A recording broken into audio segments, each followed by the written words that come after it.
Hello, beautiful people of the internet. Whelsko here, and I want to take a look at two guys that basically outplayed me way too damn hard. And instead of, being a little bit crying about it, I suggested to myself to make a video about it because it's a perfect opportunity to learn from it. So welcome to this mini lecture on PUBG strategies and how to set up the perfect ambush in PUBG. It's not always as easy as you might think, but in this case they popped it off pretty good and we were completely exposed. We were completely shredded to pieces in a matter of seconds. So we start our adventure a little bit back. So even more back. There we go. So here these are my two teammates. So here we have our two teammates. We dropped in this little town called Vihar, and then we moved. Whoa, whoopsie daisy, that wasn't meant to happen. So we then moved, of course, had to move inwards to here, the white circle. Pretty basic stuff. It was a little bit far, but so we had to go walk a little bit.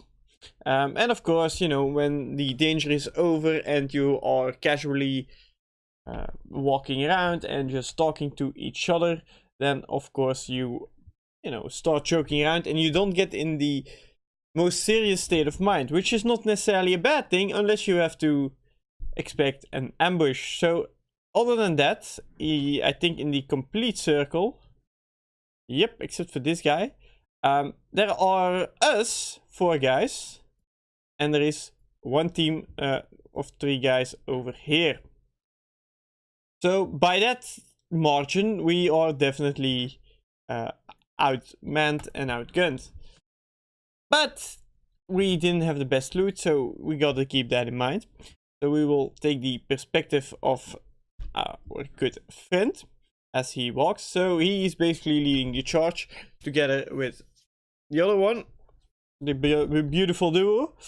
And what tends to happen here, he calls out, "Oh, I spotted a team moving towards the houses." Now, this is why you have to be careful when you don't know exactly when you spotted everybody. My buddy was a little bit hesitant, given it was a good opportunity of him. I'm not saying that he's playing bad. It's just, in this case, it might have been better because, as you might see, this is, of course, the replay and we can see everything going on. But here we see the name tag. Yeah, this is a lot harder to spot this guy and to take him out when you're so focused in on somebody who is, let's say 45 degrees angle away from your vision, and when you're talking to 3 other people, it can get a little bit hectic. Wouldn't you agree? So by instantly going towards that and shooting him, this guy, then we miss out on this little fella. And I don't know exactly what happened here, but I know it. Oh, there we go. Yes, looking for the other guy. Perfect. Now, hell, dude. Lol, he's assaulted in crossbow. Doesn't make it always easier if your teammate goes for the crossbow place. Never mind my earlier comment that we were outgunned. I mean, crossbow can be extremely effective, but a little bit of a pot shot. And here, of course, we see their teammate of Team 13 firing back at... Let's see, where can I zoom in? I apparently cannot. Okay, so basically they're shooting from this rock to that rock. Now, I knew they were fighting and I knew what they said, so what did I try to do? I, of course, tried to get an angle on him. It's a little bit of an overview and I hope you can see it on the YouTube videos. So basically we got a line of sight here from here to here. And then I come in from this little shack over here. And there we go. So these two are fighting. So if my guy positioned at red hides while this guy, our enemy, is shooting him, then I can come in and take away the kill. Which is exactly what happened, if I'm not mistaken. Let's play this out. Poof, poof, poof. Here he goes to try to get cover. Now, he has less and less room to wiggle around. He has, you know, with each step I take in that direction, which you will see. Let's use green. This is me again. He has less and less room to wiggle around, especially if my team goes like this, because we know, oh, here's one of our team, because we know his other two buddies are here. Now we shoot him, and basically I was like, oh well, the whole team was like, okay, he's dead, let's leave him hanging. The only reason we would want him dead is to get the loot. It's of course an easy finish, and in this case finishing him will not do any harm nor any good. My bunny finishes him after throwing down smoke. Oh man, I'm proud of him. People use way too little smokes. So of course he is instantly going for the loot, while the rest of the squad is focused fire over here. Wait, let me make that bigger. There we go. Oh, so the rest of the squad is focusing on this. Now the interesting thing is, Team 2 has escaped. Our enemy team has escaped. They lost our line of sight. So that creates confusion because we don't know where they are and we're still looking for them. That's not a thing you want to have. You want to know the exact location of everybody around you to make sure you anticipate and play it properly. So we go. I lead the charge apparently. I'm extremely aware that there might be anybody in here. I think. Yep. So I'm checking around the buildings. Keep checking. Where in this case, because when you're pushing, we have the zone coming in behind us. We need to be extremely careful. Now here, what am I trying to do? I'm trying to keep all these windows, I wouldn't say safe, because you can never like hold every angle perfectly. But basically I'm telling my team, and hopefully they follow to they follow a little bit. So what happens here? We are going here close range, and they are going the long range.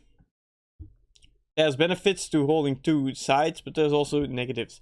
Now in the replay, you know, just as in hindsight, we had no clue whether this team we would be chasing would be in this building or it would be in the other building. So let me use this.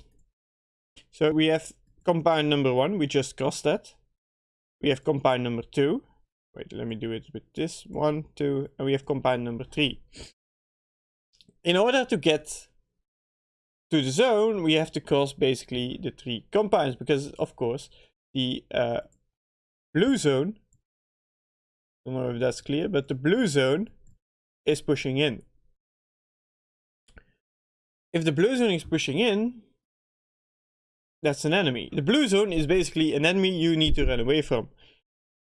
It's if you see it, you can see it as your friend, and sometimes it will help you, but you know, don't use it to just treat it with respect, because it is incredibly powerful.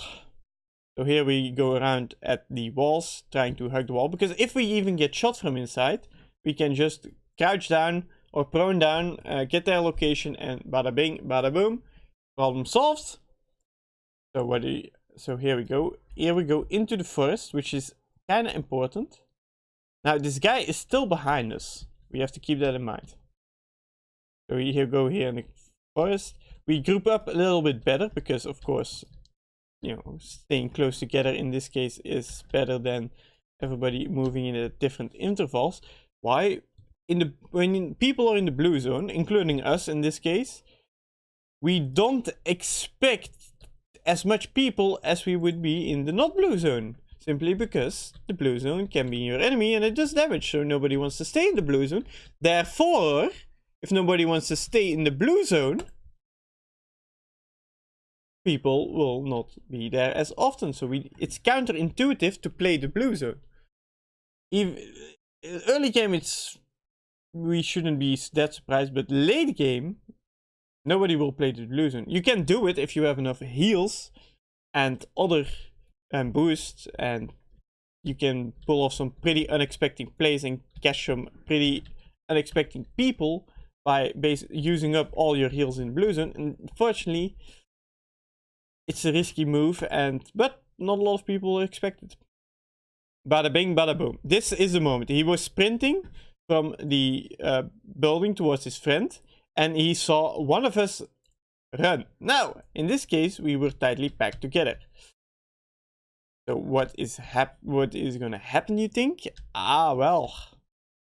First, somebody will shoot very soon. Question is, who will it be and why will it be? Here we are running towards the buildings. Then I can remember, if I'm correctly, that Tasson here saw the other player. Nope. It was my boy Lach. Yep, it was my boy Lach. So he spotted the player sitting over here, this little jolly old fella with the Santa beard. Now, he basically has the perfect weapon to deal with a squad that's charging towards him. He has, of course, the lovely Vector, which shreds things. It shreds everything up close. Level 3 helmet, so you can't easily headshot in and boom, we're done. And of course, the SLR. The SLR is probably the best gun to that you can find in the normal world to keep up the firepower from long distances. So we get the sense that he's here. Now, we of course expect that the whole team, of at least that's left, that's with them. We wouldn't expect one guy hiding away in the blue zone. So, in my most intuitive moments and seeing as somebody shooting from the buildings, I try to go around like this, since I know the person in question is shooting like this. Basically, I'm trying to get along the wall in order for that this guy doesn't see me and hopefully is distracted enough to fight so I can make an easy kill. Boom. Here he sprayed my body down at the tree with the Vector, which is incredibly smart. Well, it's also smart since nobody can suppress fire. Why is that, you might ask? I will show you. There you go. So if you imagine, we're gonna take yellow for this. This is a very contrasting color. I'm gonna try. It's kind of hard to do it. I hope you can see it. But basically, we have individual lines that are covered. And then this one. What the enemy in question did is he took out the upper line. So in other words, our coverage, our horizontal, well, our coverage between, you know, this is what we could see technically. But by taking out this top line, being Lach in this case, it makes it harder because we have less wiggle room to work around with. And that's an important thing. The more you can, the more playground you have to play around with, easier your task will be. But if you have a lot, that also means your enemy has little or less. So we basically, by him getting knocked, we were the two front lines. There we go. And as you can see here, it's extremely in the open. He has one tree to hug around. my other buddy is over here. Extremely little cover. And of course there you can see him in the distance. I don't know where the zoom button all of a sudden went, but I used to be able to zoom.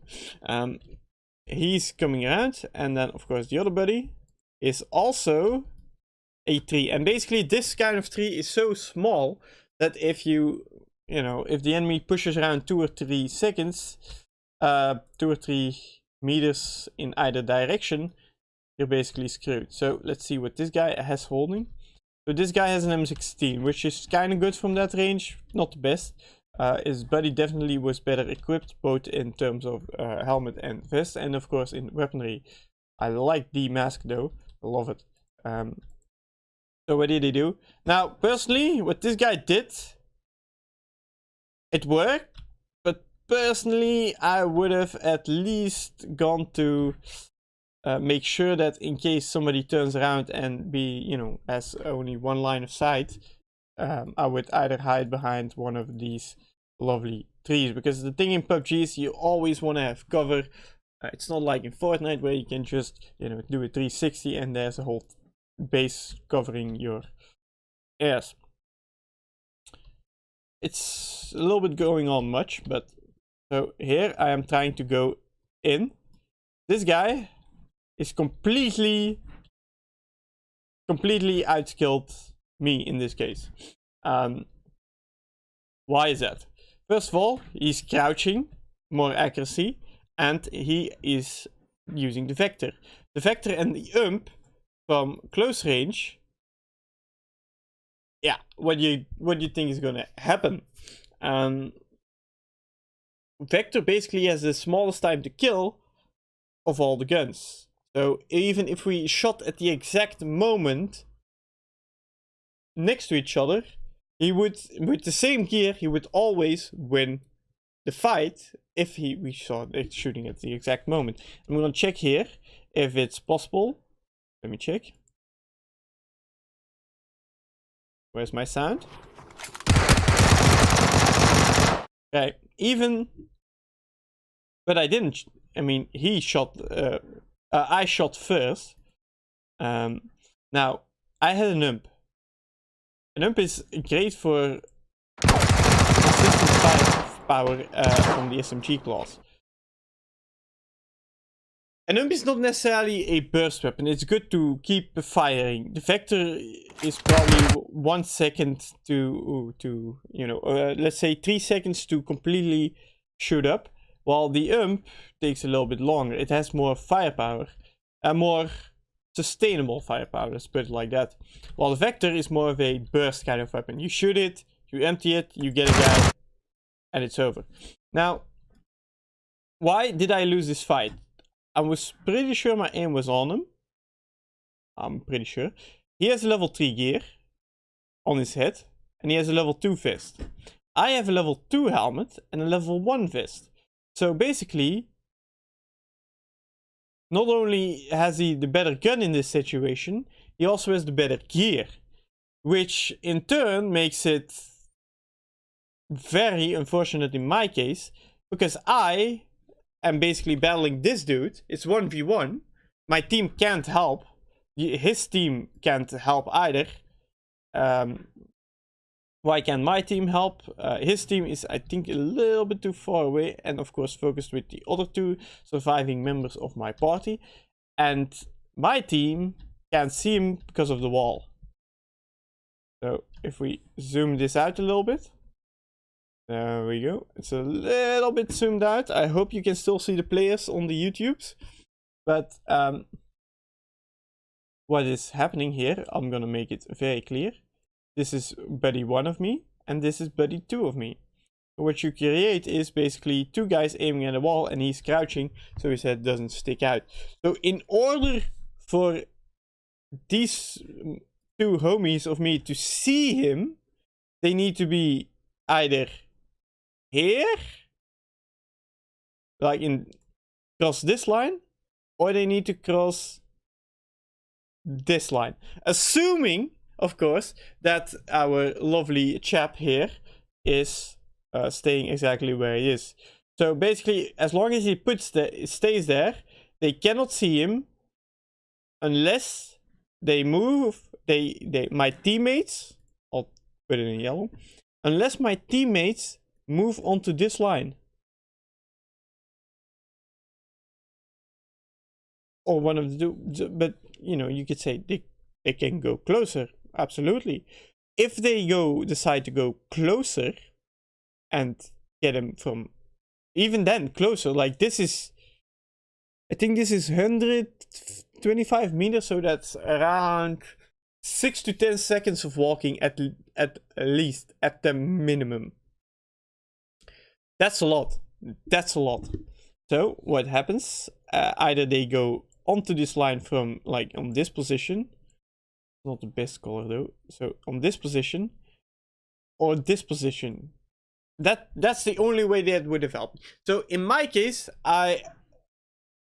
their ambush basically made my team split up enormously because we were pretty tight in the beginning. However, in this case, it's not really gonna happen. So other than I'm completely in a 1v1 situation, I am outgunned and I'm outgeared. So what happens is that other than playing smart or outplaying him using smart tactics such as flashing him or something, I have basically zero chance of winning should he be an equal to me. I've recently picked up the game again, so I'm definitely not the most, how shall I put it? Well instructed. No, nah. Basically, I'm not at the top of my game. Let's put it that way. Now, as you can see here, I have an AK.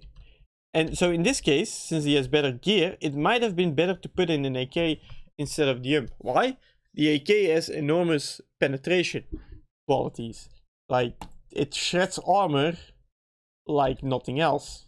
At least the 7.62 class. It's also reminiscent of the real world, because in the real world 7.62s are basically these giant bullets, and the bullets are like 9mm or 7.6.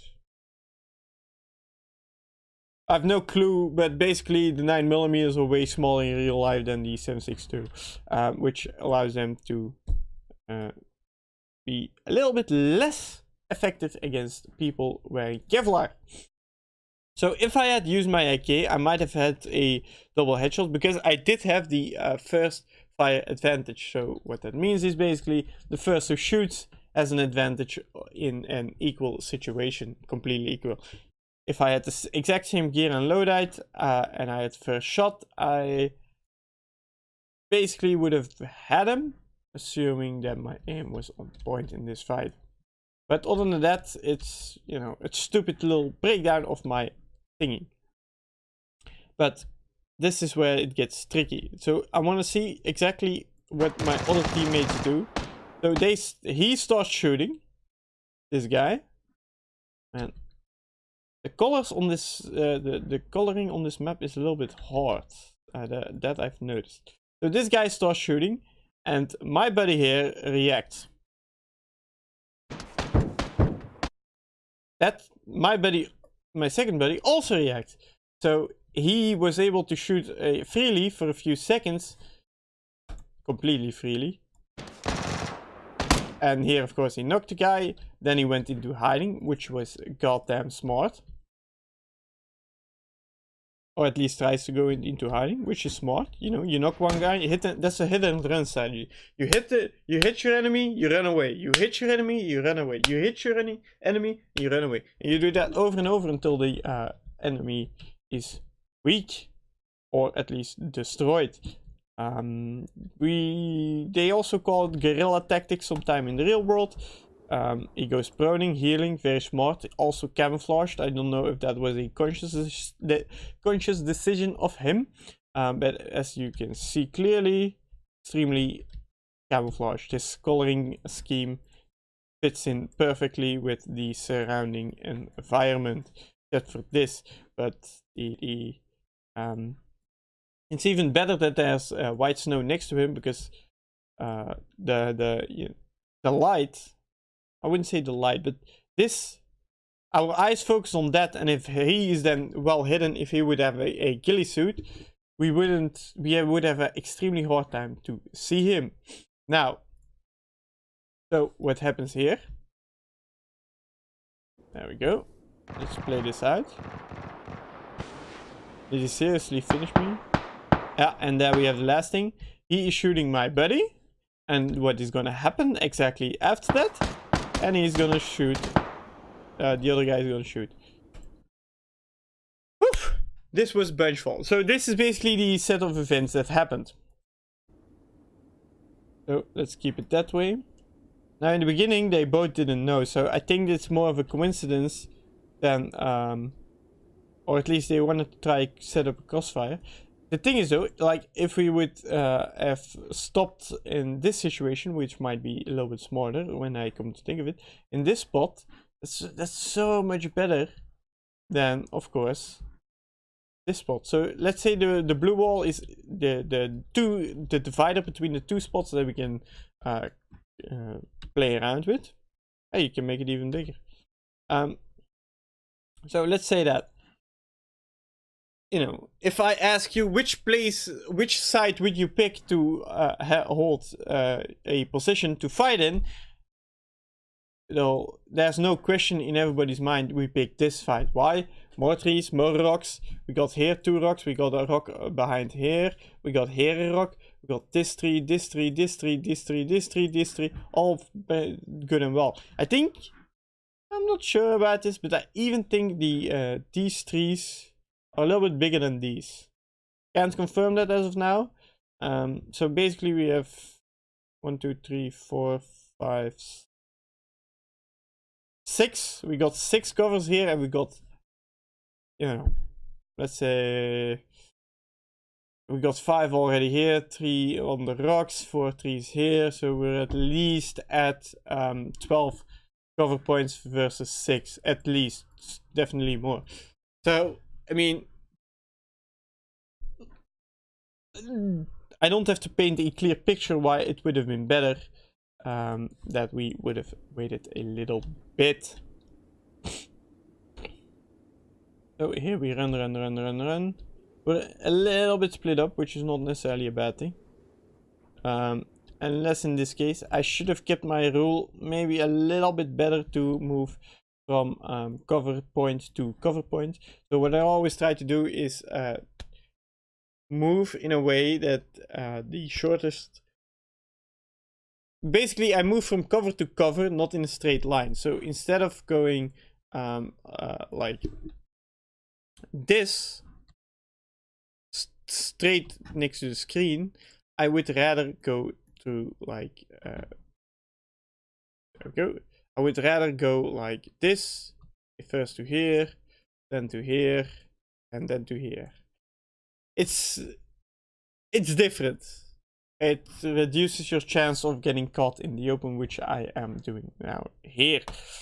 But I probably was like, these guys will be in the zone, and so I can walk in the open freely, which was not a good call. Here we go, here we are. He starts shooting with a vector. I think even my buddy says that, yeah, no, that he saw somebody here. And we are back in the beginning, but let's focus on things that we haven't focused on yet to make sure. There we go. Okay. So what you will see happening is that everybody, like my whole team, thought the guys would be in the zone, or at least very close to it. That's a mistake number 1. You can't always anticipate from the back, but you have to keep it in mind. Like my buddy here, he has cover from this side, but no cover from this side.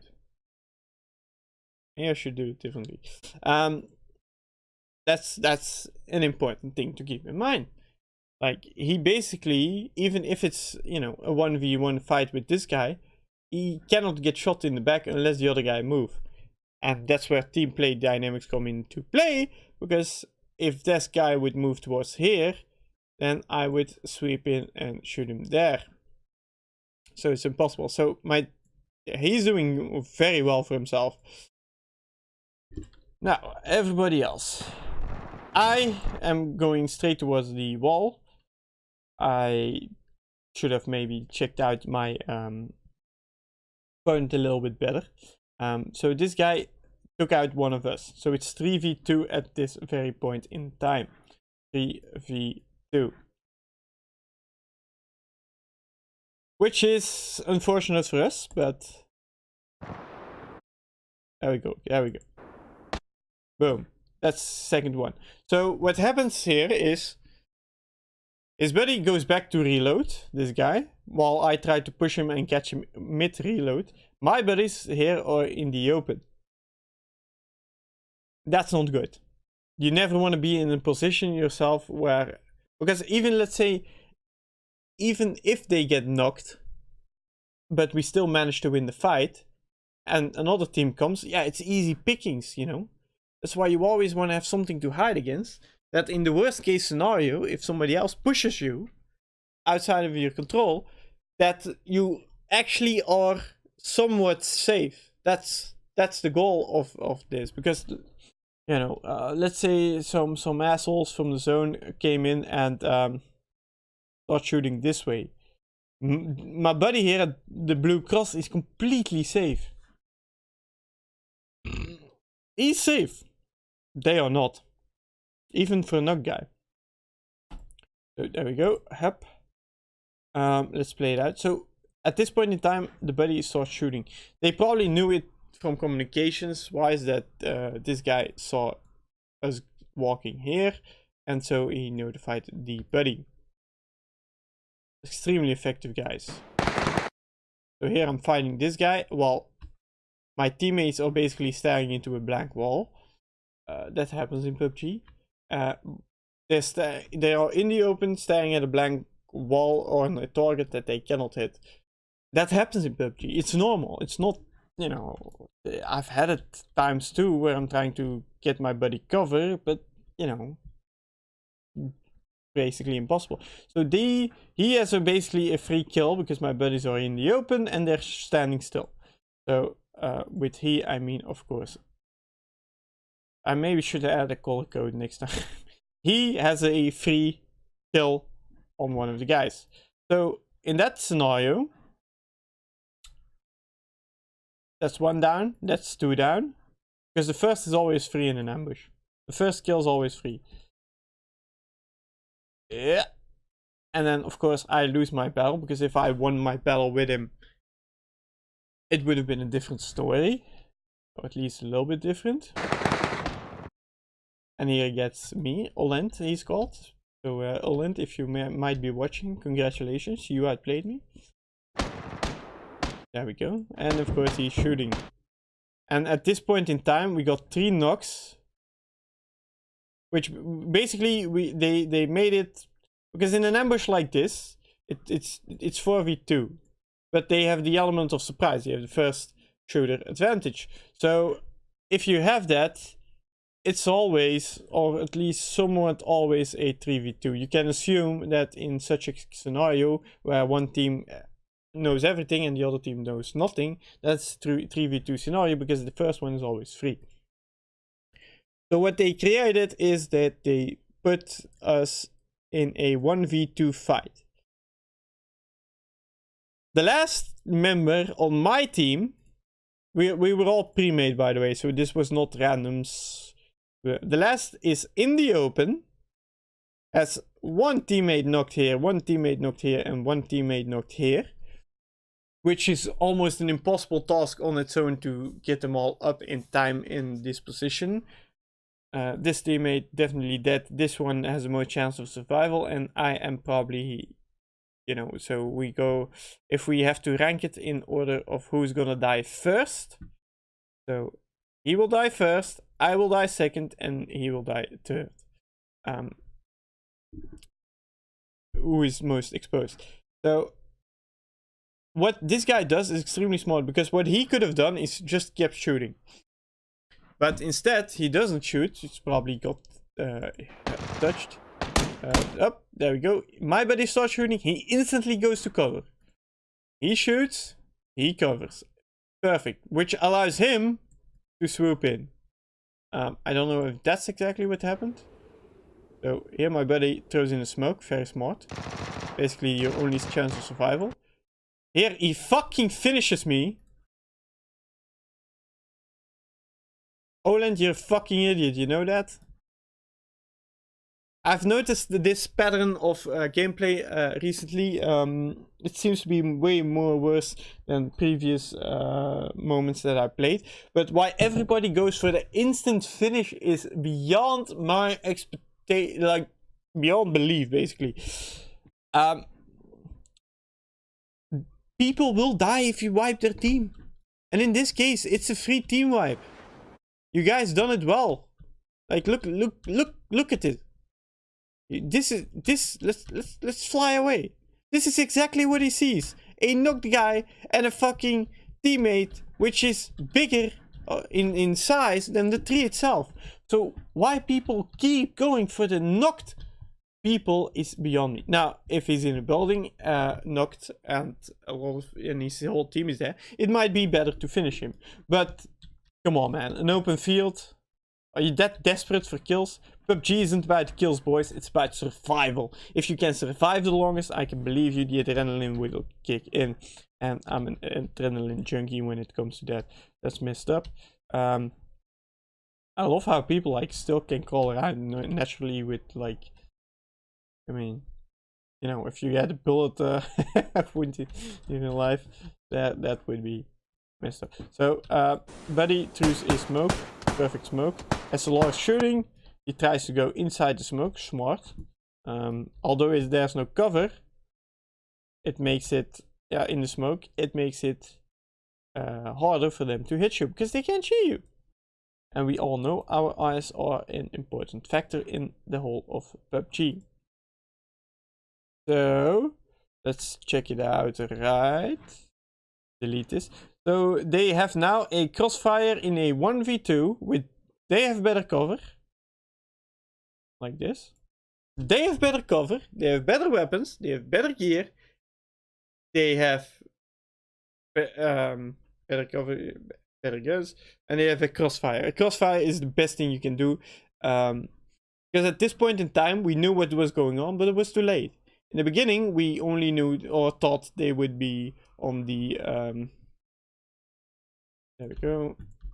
There we go. In the beginning, we only thought they would be on the let's put it this way, on this side of the map, so the east side. We wouldn't expect anybody from the west side, which was our mistake. So yeah, that's how you set up a basic ambush. You hide away in buildings, you wait for your enemy to go into the open field, into the open spot, until they are manageable in little tiny bits and pieces, and they have no cover to hide themselves in should they get caught. You confuse them, you make them think that the whole team is there. I wish you could like set up dummies in this game. That would be so amazing, man.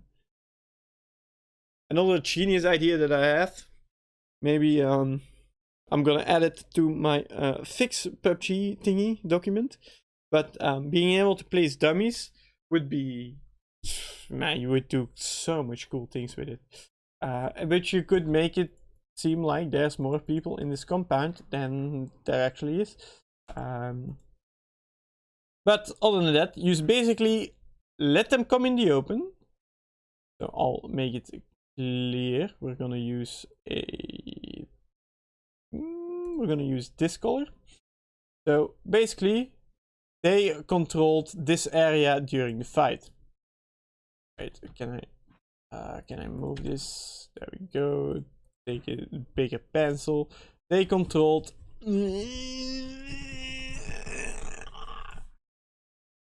Man, it's hard with low sensitivity. So they controlled this part of the fight, which was all the cover that was available. We covered this, the green one. So the green was ours, but it's completely open field, and we had to cross because the blue zone was touching us. So we got the blue zone, doing us damage. So we're already in a disadvantage. They also have it, so it's not that, but you know, you gotta keep in mind when you're fighting in a gunfight and the blue zone is already hitting you, it's a little bit harder. And then what, you know, what needs to happen is that the yellow guys needs to pew, pew, pew, pew, pew. And that's how you set up a perfect ambush. 2 sides, crossfire, confusion, surprise. You make sure that the enemy has no clue and that has to figure things out while they're getting shot at, which is incredibly hard to do. And you stop finishing people, for fuck's sake. It's so dumb, and you make the enemy so mad that they go loco. Also, if you have an untrained squad, it's better to let their knocked guy live, because he will shout and disrupt their communications. Our communications were also disrupted in this case. So disrupt communication, create confusion, because confusion, people don't know what to do and will act stupidly. Yeah, I swear to God. I in this case acted pretty stupidly, or impulsively is maybe the better word. I wouldn't say it's stupid, it's definitely impulsive. So there we go. That's to keep in mind.